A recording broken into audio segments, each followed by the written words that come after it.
আমরা বিশ্ববিদ্যালয় প্রশাসনকে অনুরোধ করব, যারা এই সমস্ত হিজাব ফোবিয়ার সাথে জড়িত আছে, যারা নারীদের বিরুদ্ধে সাইবার বুলিং করছে, যারা হ্যারাসমেন্টের সাথে জড়িত, তাদের প্রত্যেকের বিরুদ্ধে দৃষ্টান্তমূলক বিচারের আওতায় তাদেরকে নিয়ে আসতে হবে।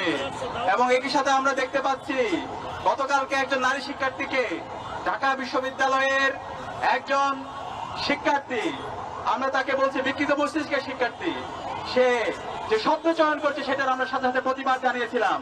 আমরা বিশ্ববিদ্যালয় প্রশাসনকে লিখিত অভিযোগ দিয়েছি তার বিরুদ্ধে ব্যবস্থা নেওয়ার জন্য, কিন্তু আমরা দেখতে পাচ্ছি সে অপরাধীকে দায় মুক্তি দেওয়ার জন্য সে আগের কায়দায় শিবিরের উপর দায় দিয়ে দাও রাজনীতি শুরু হয়ে গিয়েছে।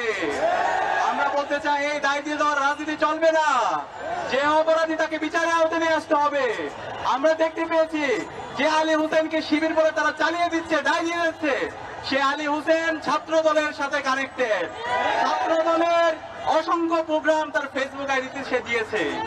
সুতরাং এই ধরনের যদি আপনারা দায় দিয়ে দেওয়ার রাজনীতি করেন, আপনারা গত 1 বছর জুড়ে যে কাজগুলো করেছেন জাতির কাছে পরিষ্কার, কারা আমাদের নারীদের শ্লীলতাহানি করে।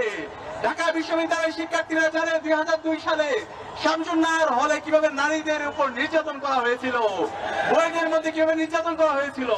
গত 1 বছর জুড়ে 44টার উপরে ধর্ষণ করেছে যারা আজকে নারীদের অধিকারের কথা বলছে।